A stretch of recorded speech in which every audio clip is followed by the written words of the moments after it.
I had no business being in Oaxaca, let alone sitting cross-legged on the floor of a dark adobe hut, staring into a bowl of shriveled mushrooms that smelled of damp earth and decay. Los Hongos del Alma, the old man had called them in the cantina. The soul mushrooms. They'll show you what lies beyond, he had said, his voice low, conspiratorial, like the words might invite retribution if spoken too loud. His eyes had burned with intensity as he leaned closer, the smell of tequila and smoke on his breath. But not all of it is meant for you. It was the kind of warning I would have taken seriously a week ago, before tequila and heartbreak turned my cautious curiosity into reckless desperation. My ex, Miranda, had always called me boring, predictable, a man afraid to take risks. Her words lingered, an echo in my mind, even as I paid the shaman and followed her into the hills under a sky heavy with stars. The hut felt ancient, like it had been there for centuries, its walls alive with the weight of unseen history. The air was thick with the pungent scent of sage and copal, burning slowly in a clay dish at the center of the room. The shaman, an impossibly old woman whose face seemed etched from stone, moved with the deliberate grace of someone who understood time in a way I never would. "You must eat them all," she said in perfect English, her voice like the creak of old wood. I hesitated, my heart pounding. What happens if I don't? Her gaze cut through me, sharp and unyielding. "Then you will never leave." I didn't ask her to explain. The first bite was like swallowing the forest itself, damp, bitter, and alive with something primal. My throat rebelled, but I forced them down, one by one, until the bowl was empty. The shaman began to chant, her voice rising and falling like a tide, each syllable burrowing into my chest. At first, there was only warmth, a gentle wave rolling through my body. The colors in the room deepened, the clay walls glowing with an inner light.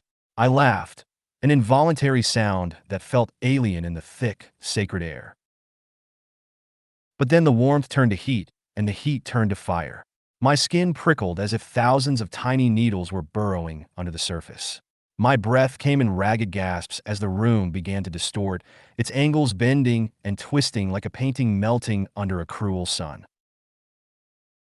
The shaman's chant grew louder, her voice splintering into 1,000 threads that wove themselves into the fabric of my mind. And then the walls dissolved.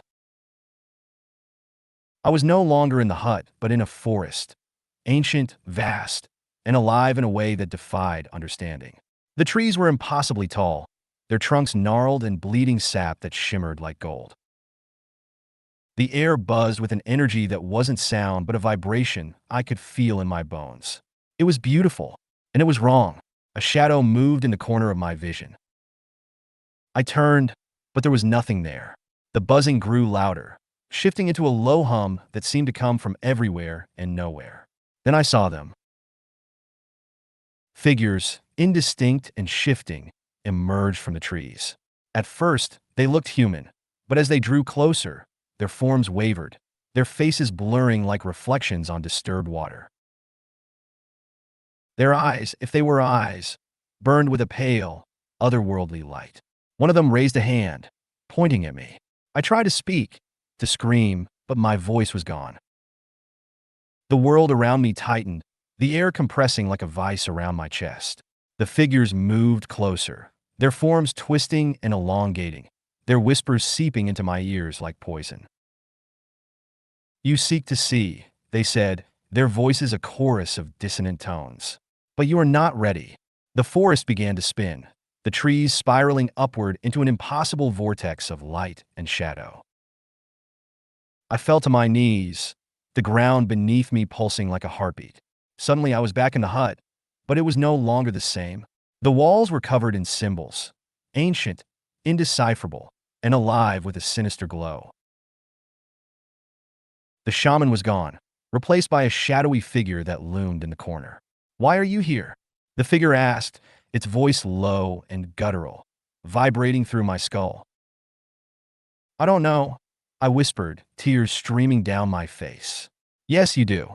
Images flooded my mind, memories I had buried, things I had done and wished to forget. I saw myself at 12, pushing a smaller boy off his bike and laughing as he cried. I saw Miranda, her face streaked with tears, begging me to listen as I turned away. I saw a man, his face contorted in pain, as I walked past him on the street, pretending not to notice his outstretched hand. Each memory struck like a hammer, shattering the fragile illusions I had built around myself. "You think you are innocent," the figure said, stepping closer. Its face was my own, twisted and monstrous. "But you are not. None of you are." I tried to run, but the floor dissolved beneath me. I fell into a void, the darkness swallowing me whole. The whispers followed, growing louder, more insistent. "Remember," they said. "See what you have hidden." I landed hard, the impact knocking the wind from my lungs. When I opened my eyes, I was back in the forest, but it was different now, darker, colder. The golden sap was gone, replaced by something black and oozing. The figures were there, surrounding me. Their eyes burned brighter, their whispers sharp and cutting. "What do you want from me?" I begged. "Everything," they said as one. They reached for me, their hands passing through my chest. I felt it, the hollowing, the unbearable emptiness as pieces of me were ripped away. And then I woke. The shaman was sitting across from me, her face unreadable. The candle had burned low, casting long, flickering shadows across the room. "You have seen the truth," she said. I tried to speak, but my throat was raw. My body felt like a husk, hollowed out and discarded. "What does it mean?" I managed to croak. She leaned close, her eyes dark and endless.